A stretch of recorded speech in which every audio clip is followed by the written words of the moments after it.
अस्सलाम वालेकुम। SMTV global के साथ मैं हूं आमना अनफाल। सबसे पहले news headlines.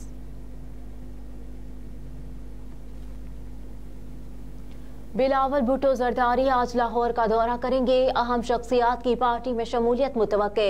Chairman Peoples Party Bilawal Bhutto Zardari Lahore में आज अपने हल्का NA 127 में एक इशाइये में शिरकत करेंगे। वो लाहौर में मुख्तलिफ हल्कों के उम्मीदवारों की टिकटों को भी हतमी शक्ल देंगे।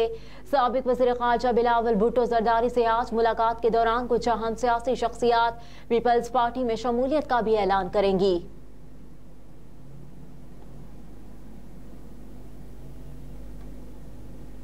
अवामी मुस्लिम लीग के सरबराह शेख रशीद अहमद कहते हैं कि पहली बार पाकिस्तान की सियासत मेरी समझ से बाहर है। शेख रशीद अहमद और शेख राशिद शफीक इंसदादी दहशतगर्दी के जज एजाज आसिफ की अदालत में पेश हुए। शेख रशीद अहमद के वकील की अदम दस्तयाबी पर अदालत ने केस की समाअत मुलतवी कर दी। केस की आइंदा समाअत 15 जनवरी को इंसदादी दहशतगर्दी अदालत में होगी। बाद अज़ां साबिक वज़ीर दाखिला और सरबराह अवामी मुस्लिम लीग शेख रशीद ने मीडिया से गुफ्तगू करते हुए कहा कि 13 तारीख तक सूरत हाल वाज़ेह हो जाएगी। इंतखाबात 8 फरवरी को होंगे और अवाम वोट डालेंगे। मजीद कहा कि रावलपिंडी में कलम दवात अक्सरियत से जीतेगी।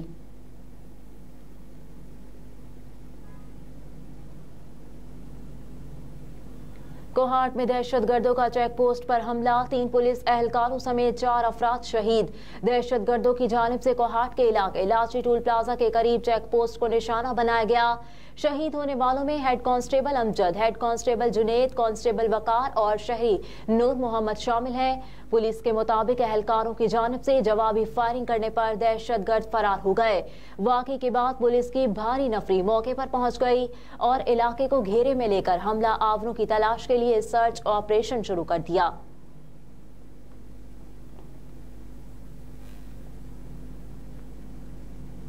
ख्वाजा सिरान नायाब अली इलेक्शन लड़ने के लिए अहल करार। इस्लामाबाद हाई कोर्ट के इलेक्शन अपीलेट ट्रिब्यूनल ने अहम फैसला जारी किया है, जिसमें ख्वाजा सिरान नायाब अली को इलेक्शन लड़ने के लिए अहल करार दे दिया गया। अपीलेट ट्रिब्यूनल के जज जस्टिस अरबाब मोहम्मद ताहिर ने महफूज शुदा फैसला सुना दिया। अपीलेट ट्रिब्यूनल ने नायाब अली के कागजात मंजूर होने के खिलाफ दायर अपीलें मुस्तरद कर दी और रिटर्निंग अफसर का फैसला बरकरार रखा।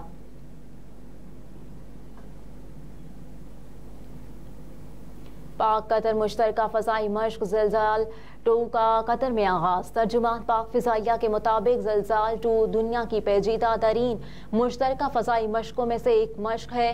फ़ज़ाई मश्क से मुश्तरका तरबियत और बाहमी ताउन को फ़रोग़ दिया जा सकेगा। पाक फ़िज़ाइया के तर्जुमान ने कहा कि मश्क शरीक फ़ज़ाई अफवाज को ऑपरेशनल तैयारियों को जांचने का मौका फराहम करेगी, जबकि इसका मकसद मुश्तरका मनसूबाबंदी के तरीक़ाकार को जदीद अस्करी तकाज़ों से हम आहंग और बेहतर बनाना है। तर्जुमान के मुताबिक मश्क में पाक फ़िज़ाइया के जदीद तरीन J-10C तयाका तैयारे पहली बार अपनी सलाहियतों के जोहर दिखाएंगे। मश्कों में इन लड़ाका तैयारों की शिरकत पाक फ़िज़ाइया के तकनीकी तरक्की और एक मुस्तहकम फ़िज़ाइया की जानिब सफ़र में एक अहम संगे मील है।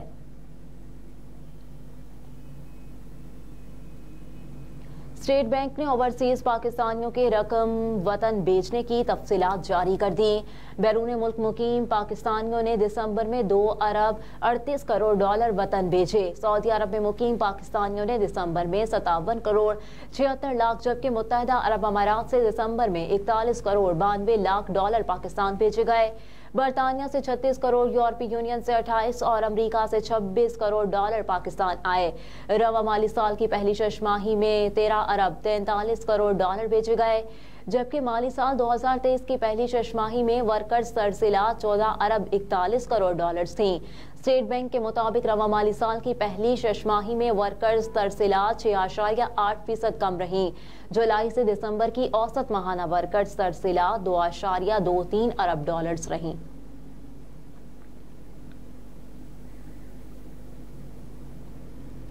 ICC की नई test ranking, out of form Babar Azam की नज़ली।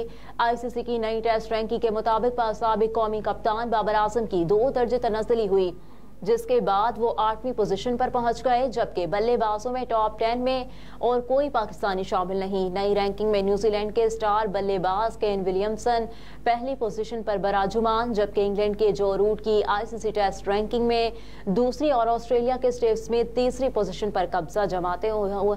बॉलर्स की फहरिस्त में भारत के रविचंद्रन अश्विन पहली पोजीशन पर बराजुमान, दूसरे नंबर पर ऑस्ट्रेलिया के पैट कमिंस मौजूद, जबकि जनूबी अफ्रीका के कगेसो रबादा का आईसीसी टेस्ट रैंकिंग में तीसरी पोजीशन पर कब्जा बरकरार।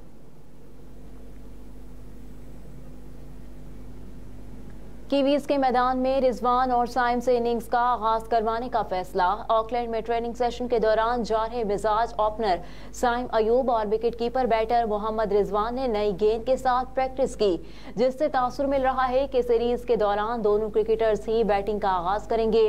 इससे कबल साबिक कप्तान बाबर आजम और मोहम्मद रिजवान T20 फॉर्मेट में इनिंग्स का आगाज कर रहे थे। प्रैक्टिस सेशन के दौरान पाकिस्तानी बाउलर्स कप्तान शाहीन आफरीदी, हारिस रऊफ और जमान खान ने मोहम्मद रिजवान और साइम अयूब को नई गेंद से बॉलिंग करवाई, जबकि बाबर आजम को स्पिन के खिलाफ बैटिंग करते हुए देखा गया। कीवीज के खिलाफ मुमकिन तौर पर बैटिंग ऑर्डर में रिजवान और साइम को ओपनिंग जोड़ी के तौर पर शामिल किया जाएगा, जबकि बाबर आजम और फखर जमान तीसरी और चौथी पोजीशन संभालेंगे।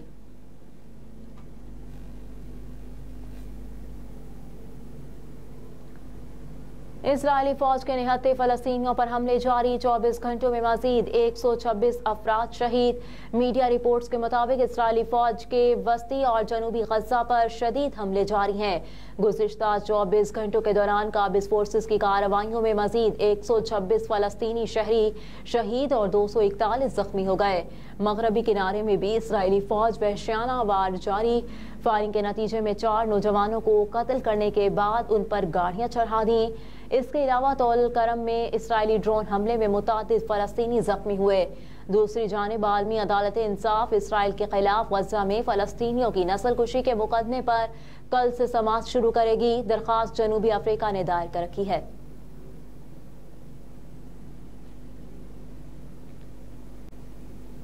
और सऊदी काबीना ने गजा पर दोबारा कब्जे के बारे में इसराइली अज़ाइम मुस्तरद कर दिए। अरब मीडिया के मुताबिक काबीना का इजलास मंगल को रियाद में शाह सलमान बिन अब्दुल अजीज की जेर सदारत हुआ।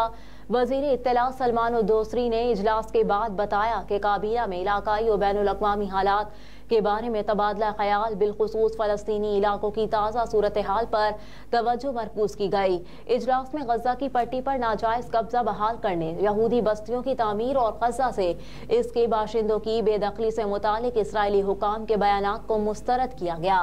वाज़ेह किया गया कि इंसानी कानून और बैनुल अक़वामी कानूनी ज़वाबित की खिलाफ वर्जी पर एहतसाब का निज़ाम मुअस्सर करने के लिए बैनुल अक़वामी बरादरी को मिलकर कोशिश करना होगी। हेडलाइंस आप जान चुके। न्यूज़ स्टूडियो से फिल वक्त इतना ही। आप देखते रहिए SMTV ग्लोबल।